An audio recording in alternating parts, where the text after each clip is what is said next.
Let's go, Scraft fans. I've got Mdylfb versus KuperMeister. It's a best of 3. And here's Mdylfb in the bottom right and KuperMeister in the top left as the Zerg player. So Coop is going to go ahead and scout with this Overlord.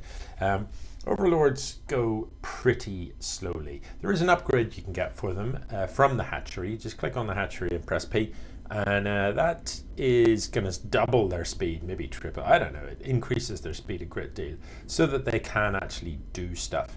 And that can be a useful upgrade to get, especially against the Terran who tends to wall in. Because if you get that upgrade, it means you can get an Overlord into your opponent's base, have a good old fly around before that Overlord gets shot down. So you can just suicide an Overlord in, have a good look at all of their shizzle, and there's nothing really they can do to prevent it. An Overlord is armored and has 200 health, so it takes a Marine or whatever a long time to shoot that down. Complete wall off from Mdylfb, and that's a good thing. When you're playing against Zerg and you're not bothering to scout. This Overlord is deep, but might just be able to get away here. I'm not sure if the Marine's going to get it.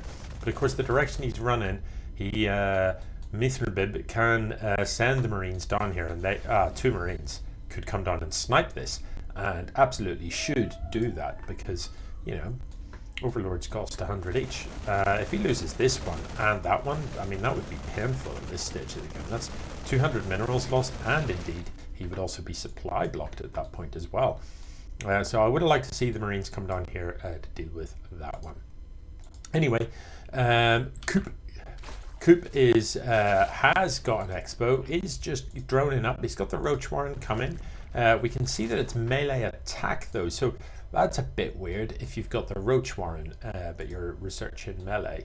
That's a bit weird. As a general rule against Terran, I think I've mentioned this before, you always go for armor. That's your go-to upgrade. Certainly in the early game, it's armor first, because the first units that Terran has is armor Marines, and I've mentioned it so many times, but yeah, Marines do damage quickly but small amounts at a time, so armor is particularly effective against them. I'm liking what I'm seeing from these players. KuperMeister's doing the right thing. He's got Overlords spread across the map, an Overlord up on this side, an Overlord down on this side. We'll see a medevac coming in that is going to try and fly Marines into your base and kill you. This Hellion is going to come in and have a look, and gets out with the Hellion, so I like that as well. Don't stand and fight, no point throwing away a Hellion, but has had a look at what his opponent has got, and there are a significant number of Lings in the mix here, so Hellions can do well. Again, there's an upgrade you can get from the tech lab on your factory that turns the Hellion into Blue Flame Hellion, which substantially increases its damage output. This scan on the front door, I would have preferred the scan in the main base, because you might have seen this spire building. Bear in mind, Zerg main base is the area of creep around the first hatchery is generally where a lot of the tech structures tend to get built. So dropping a scan right on that first hatch typically reveals all of the tech structures, so you can see from what structures are there what the Zerg is going to be building. Ravagers are good. I wouldn't want to see more of them, certainly. Typically you don't need a huge number of Ravagers. They're not as hard as Roaches. They die quicker than Roaches, but they do have this sort of, I don't know I suppose it is a spell, you have to cast it. They do have this shot that they fire that lobs up in the air and rains down and does splash damage. So it is going to be a move out here from KuperMeister, and he doesn't have an insignificant force. However, if we look at the army values, they're not massively different. And Mdylfb rather is the one moving out. He's got like some crazy APM or something going on there, hasn't he? This is where those corrosive bars from the Ravagers really come into the round for gunning down. You can't stand still against that, Mdylfb. You have to run from those corrosive bars.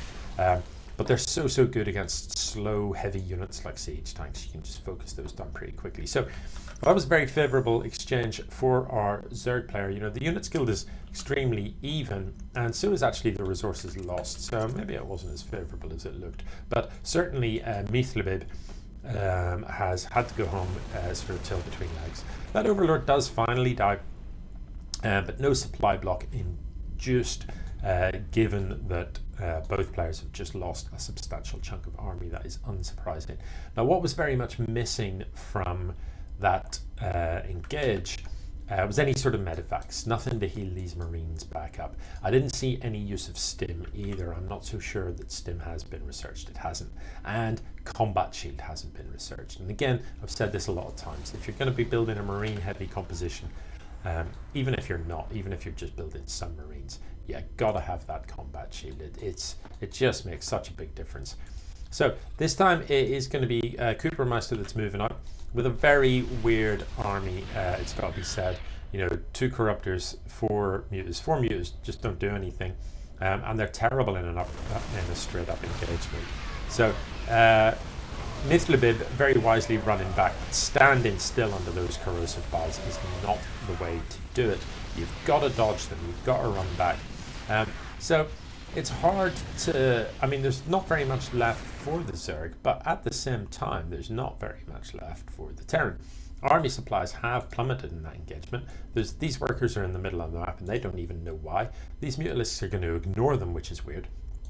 You know, mutas are great units for sure, but it is worth pointing out that they're only great units if they're used correctly. So Mutalisks are brilliant harassment units. They're fast.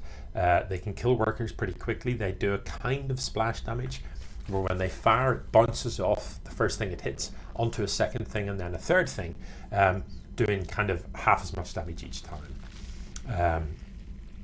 So when you've got a large crowd of them shooting workers, they kill those workers very quickly indeed. So that's the way you want to use mutas. Get up to maybe 10 and fly in round the back here and just gun down workers. Maybe snipe important useful bits of tech, like snipe a tech lab off a factory is quite handy. It's only got 400 health. You know, if you're trying to kill an actual building, it isn't really going to work. You know, 1,200 health, 1,500 health on a CC. You need a vast number of Mutalisks before you'd consider killing buildings with them. So the game continues, and yeah, it kind of stabilizes a bit. The army supplies are not great. Here we are at 12 minutes deep. Let's have a look at where we're at here. Worker supplies roughly even, and not as high as they could be, and the Zerg certainly doesn't have as many bases as I would like to see. That's why he has such a big mineral bank. You know, to be able to build stuff, to be able to spend that money, you need a lot of hatcheries, and why wouldn't you just build them in places like this? So the fact that the Terran actually has more bases than the Zerg is an ominous sign.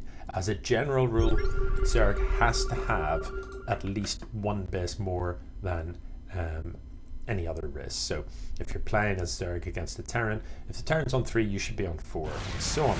Gonna have another poke in here. The corrosive balls are good on the first siege tank. These BCs are actually reasonably well dealt with by those corrosive balls and the corruptors. And again, the big problem there was they were standing still. I'm not sure about the tactical jump to somewhere on the same screen. I'm not sure I like that at all. The Ultralisk going ham in the mix as well, and interestingly, as it turns out, Mdylfb does not win. No, it's KuperMeister that takes that game. And I feel that game could have went either way. Mdylfb, you have to move out of the way of corrosive balls. Simple as that. When you see those shots get fired, you gotta move. You can see they make a mark on the ground, so you can see where they're going to land. It's not like you've got a guess. So you can see that they're about to rain down on your Marines. They do splash. They one-shot Marines. You got to move. All right, GG.